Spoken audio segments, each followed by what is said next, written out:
Per estiją nutiko tai, kad mes turim kažkokių problemų su varikliu. Susisiekėm su Valdu, tai yra mūsų maperis iš Klaipėdos, ir mūsų maperis pasakė, kad mes turim problemų su antru cilindru, antram cilindre, dinginėjimai kažkokie vyksta, velnias žino kas. Tai šiandieną pradedame spręsti tą bėdą ir pirmas dalykas, ką padarėm, tai išsiėmėm žvakes ir dabar galim diagnozuoti, ką mes čia turim su žvakėm. Antro cilindro žvakės ir mes turim čia problemą su elektrodu. Žodžiu, elektrodas sudėlęs truputį. Čia iš tikrųjų nėra pigios žvakės, čia yra NGK. Tai šiuo metu jau užsukau į Autoaibę, prigrėbiau dar vieną tepalo filtrą, nes reikia jį pakeisti bet kokiu atveju, vieną jau keitėm. Grįžtam prie bėdos, man reikia pasikeisti dvi žvakes, reikia pasidaryti tarpus, kurios nurodė maperis. Tas naujas žvakes nuvežiu Era Customs, kad man padėtų truputį su žvakės tarpeliu, nes neturiu to įrankio, kad sužiūrėti tarpą žvakės. Toliau prigrėbėm dvi babinas ir žvaklaidžių, tai irgi pakeisiu antram cilindrui babinas ir žvaklaidžius. Dėl visako, kad visa elektrinė ta sistema būtų ok. Ką kitą pasidarysiu, tai pasijungiu kompą. Valdas nurodė man, ką konkrečiai ten žiūrėti, tai pasižiūrėsiu, ar viskas bus ok, kai viską dabar sudėsiu ir užkursiu automobilį. Tikriausiai ties to baigsim. Pas mane yra problema, kad trečių bėgių, kai duodu apkrovos, dinginė antras cilindras ir turim problemų ne tik su cilindru, bet ir su būstu. Tai ir būstas truputį dinginėje, tai pasidarysim leak down testą ir ieškosim, kur dingsta būstas, nes būsto reikia. Vietoj to, kad skremuliukas mums pūstų 0,7 pastovius, retkarčiais gaunam 0,3 ir 0,6 no go. Mes ir taip turim 500 tik tai arklio, tai reikia kiekvieną pusbarį pasilikti. Ką lygiai taip pat dabar prie salono dirbu, tai Estijoje turėjom tokį įdomų dalyką, kad baigė mano veikti masės išjungėjas, tai dabar jį ir tvarkau. Jau porą spėjimų turiu, iš tikrųjų gali būti, kad pas mane iš esmės jis buvo prastai pajungtas, tai jeigu rasiu bėdą, čia tikriausiai bus minuso problema, mano spėjimas pirmas. Tai dabar viską išsiardžiau, persidarysiu ir saugiklinės vietą, nes kaip ir minėjau, kai prie saugiklinės negali prieiti, tai bloga idėja, tai dabar šitą ir pasikeisim.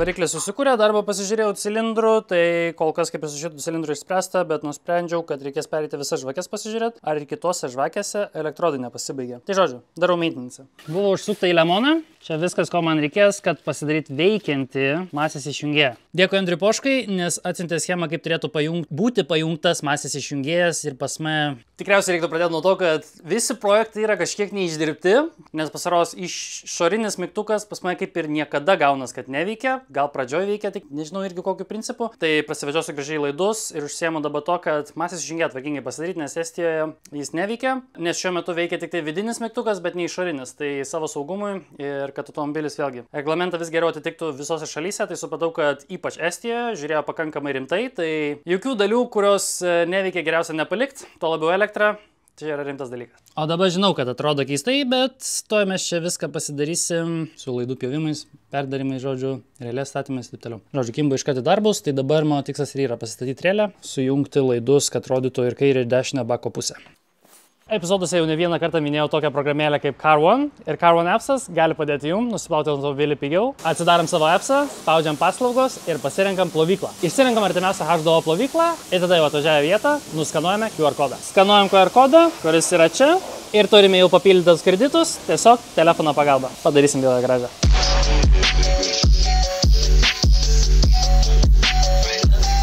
Autos atlieka savo darbą, o mes galim pasitikrinti, ar mūsų galioja technikinis, ar draudimas. Jeigu neturim draudimo, ten pat gali nusipirkti draudimą ir išsirinkti tau geriausią pasiūlymą. Kada keitai tepalus, kada keitai stabdžius, viską užsirašai ir nepamiršti. Čia yra esminė dalis. Visi dokumentai vienoje vietoje, visą laiką savo telefone prie pat savęs. Tai ką, greitai saloną prasisiurbliavom, viskas švaru, gražu, dabar jau galim judėti. Tai manau, kaip supratot, Carbon appsas 7 viename. Nuplauni, pasitikrini, prižiūri automobilį ir jokių problemų neturi. Įsigykite appsą nemokamai Google Play arba Apple Store ir nepamirštam, kad su kodu Krepšdesys nemokama Car Vertical ataskaita jūsų automobilį.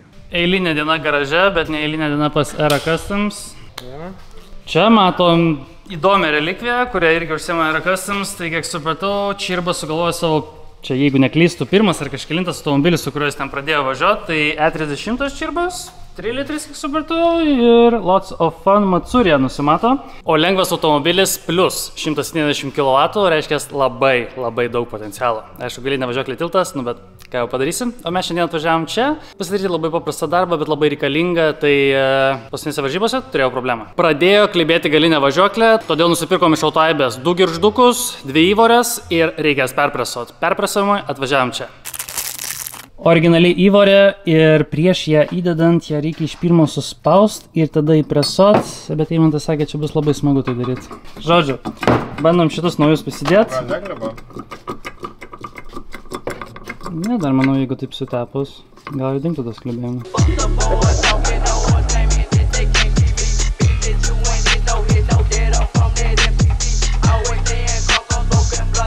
Kaip visada, be problemų neapsieinam, be presuojant pastebim, kad čia kažkaip jis įsipresavo labai lengvai. Tai gali reikšti tik vieną dalyką, kad pas mumis pakankamai sudylę, žodžiu, tos vietos, į kurias presuojasi, tai reiks dabar burtų. Ir gerai, kad čia esam, nes čia žino žmonės, kaip padaryti burtų. Tai dabar perdavimą keičiu. Iš pirmo galvau, kad dėsiu 247, tada supratau, kad 235 truputį skamba logiškiau. Ir su juo geriau eis Bekį labiau noriu. Ką dabar darausi, tai darausi važiuoklės reviziją visą, tai pas mane pradėjo klibėti jau važiuoklė neblogai, tai viską perėjau, nusipirkau detalių, žodžių visokių, amortizatorių, viršutinius tuos galiukus, šitą gumą vieną nesubliuško, matomai nuo kontakto ar nuo kažko, pasikeisim, reikia keleivio sėdynę įsidėti pagaliau. O keleivio sėdynė reiškia tik vieną dalyką, kad mes važiuojam į Matsurį vežti drift taksi. Smagiai pasikapot planuoju porinius pasikapot, nu žodžiu. Mūsų rankose kempas, nes vienas įsipresavo labai lengvai, tai reiškia, kad yra tikimybė, kad jis iškris, kad neiškristų, 2 taškeliai turėtų laikyti. O tik kai stebulės įsipresavo likę girždukai, tai dabar turiu 4 girždukus, originaliai eina 2 girždukai, 2 įvorės. Nu, kiekvienai stebuliai po vieną. 2 girždukai patogiau, aišku, truputį brangiau. Pažiūrėsim, kaip laikys, gal važiuokliai tai patiks. Bet esmė tame, kad presavimas tų įvorių daug reikalų užima. Išsprendžiam tai tiesiog presuojant girždukus. Jeigu kyla klausimų, kokie ten girždukai tinka, tai kreipkitės į Era Customs, jie jums pagelbės ir su perprasavimu ir nurodys, kokius girždukus pirkti ir kaip ką padaryti. Dan. Dėkui. Važiuojam toliau, nes man nusimėti kitą garažą. Gerai, tai turim amortizatorių, viršutinės dalis keičiam, apatinės gumas. Žodžiu, reduktorius vietoje man reikia pusučius įdėti, stebulės visą sujungti, savo žeklę sujungti, aš kimbu vėl į darbus. Tai jau važinėjai, keitėsi detalės, daug reikalų, aš dabar skubu. Liko kelios dienos iki Matsurio, todėl mes turim ruoštis, dar reikia padangas persimatuot. Kitam kadre gal jau bus viskas sujungta, palaukit. Nu va, ir valandėlė darbo, važiuoklė vietoje. Buvo reikalų. Realiai vienintelio dalyko, ko man reikia, tai yra suvedimo, kurio šiuo metu neturiu. Idealią norėčiau šį pasidaryti, nes dabar truputį, kai išvažiavau važiuoklę, faktas, kad jinai truputį pabėgus. Ir uždedu ratus ir eisim prie kolektoriaus ir prie keleivio sėdynės, nes reikia įdėti keleivio sėdynę. Randamės čia Matsurija, bet Safe Drift Matsurija randamės ir keičiam kardaną, nes atsitiko auč.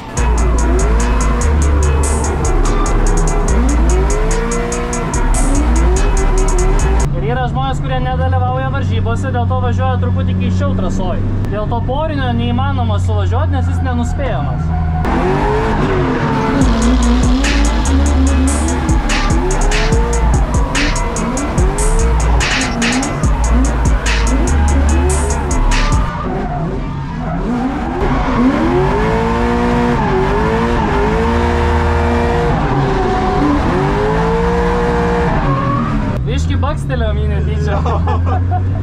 O tas auč yra, kad pas mumis pasilaidojo pakabinamas. Čia va. Gerai, kad sezone liko dar kardanas nenaudotas. Taip pat pastebėjom, kad pas mus pasidavė ir guma. Tai ją irgi reikia pasikeisti. Pasikeis guma, kardanas nėra gal pats. Pala, dabar vėl sakys, blėt, gumos nelaiko. Čia ta pati guma, kuri buvo uždėta, kai mašina buvo surinkta, tai prieš 4 metus. Taip, kad tai Ir reikia turėti omeny, kad mes naudojam 2 gumas, ir priekį, ir gale. Plus čia yra 4 bėgio klačkikai, kai apkylėmės realiai ant 170-180 spartinam sankabą. Tai žodžiu, pilnas sukibimas reikia. Sudeginti net nespėjau dar vieno komplekto, tai UHP-škės valdo. Ta prasme, aš dabar prasukau kažkur apie 12 važiavimų. Spėjau pavažiuoti žmonių ir dabar kardanui pasidavus, vis dar nekeisim padangų. Persirinkau važiuoklę, tai tikriausiai nuo praeito karto, ko ir neminėjau, tai pilnai susirinko galinę važiuoklę, pasikeitė tie, kur rodžiau girgždukai, vėl persitempėm visą važiuoklę. Nestandartiškai išvažiavai, vėl kažkas atsisuko, vėl kažką persivežė. Tai žodžiu, automobilis kol kas važiuoja, variklis viskas ok. Buvo tikėtas, galimai matėsi geresnių dienų, ratai vis dar sukasi. Žodžiu, aš kimbu atgal į darbus, man reikia įdėti atgal tą reduktorių. Ne reduktorių, kardaną. Kai visą laiką truputį mažiau mėgojęs, tai gal nusišnekėsiu į kamerą. Padanga nuo aphylo likusi ir dar dabar pravažiavo 12 važiavimų. Tai žodžiu, mes dar turim apie 40%. Tai aš čia skaitau visai neblogai, kai turi 500 arklio galių. Tai va, po 4 sezonų ką mes turim, kiekvienoj vietoj po 4 sezonų įplyšo, tai va, šitų įplėšimų neturėtų būti. Atlaikė 4 sezonus, čia yra kosmosas.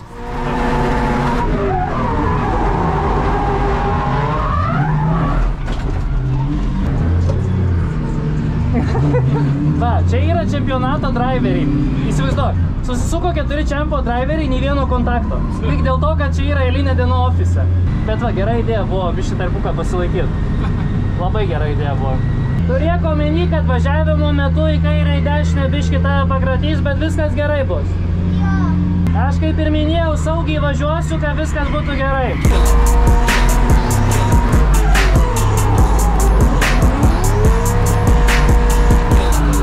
Nu ir kaip?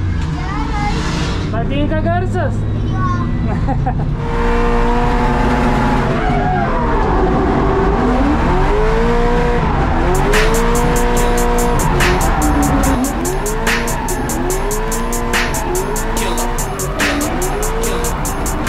Gerai, užtenkamai kartų vos nemirėm, keičiasi ratai. Dabar realiai turim kokį 30%. Kažką. Bet jau ant šono aš neturiu tiek daug mėsos, o kadangi važiuoju labiau ant šono, tai pasikeisim komplektą, šitą pasiliksim vėlesniam laikui. Arti 20 važiavimų ir dar komplekto yra. Dar vienas komplektas, let's go!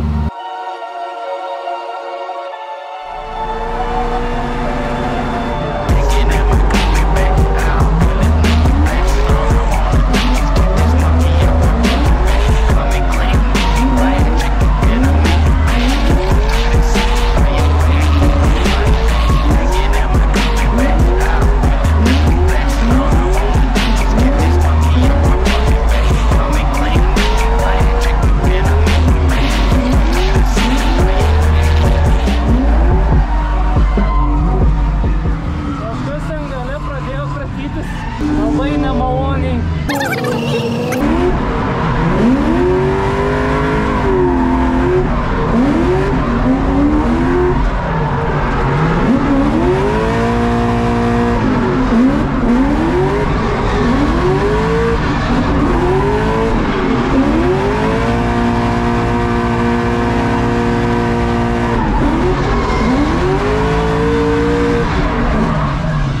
Kardaną pakeitėm. O ne? Jo, pakabinamas tiesiog kiaurai nuplyš.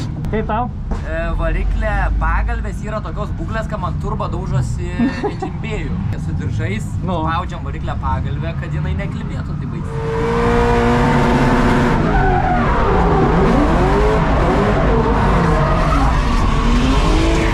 Va tokiu kampu pasistatė. Apie ką Aleksas kalbėjo, kai pareini truputį greičiau, padangos neištempia ir viskas.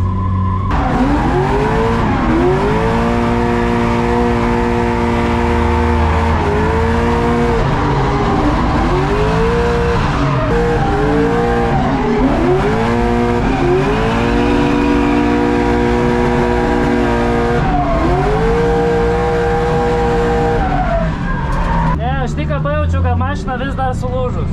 Galimai kardanas vėl išplyšo. Dabar reikės vėl į pitus nuvažiuoti pasitikint, įsitikint.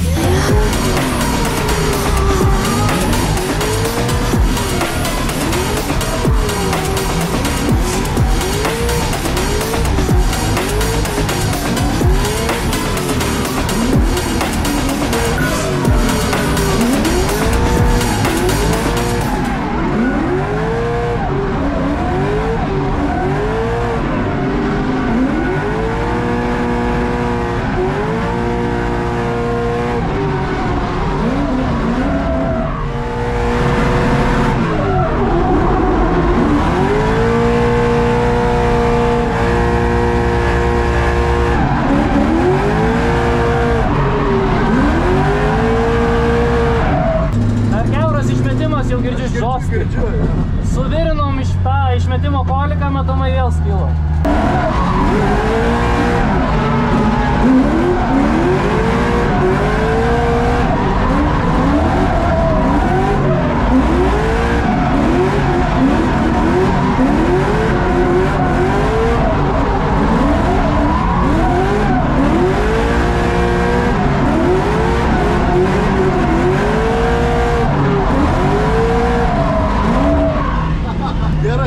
Gerai, dar nieks nepavežė, žinok, driftė.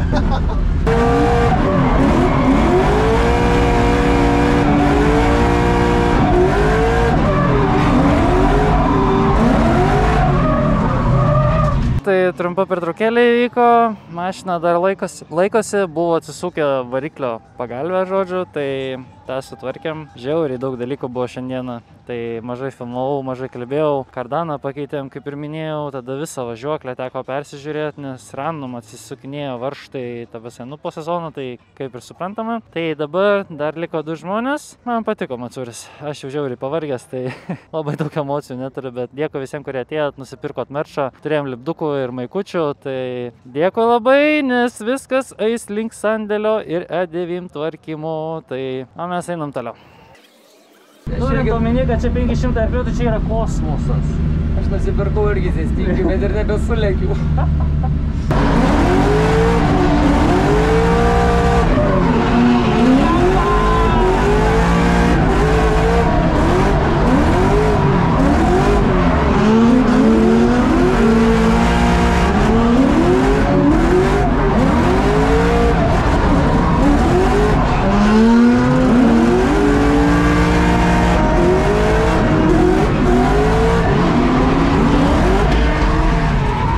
Iki sekančių.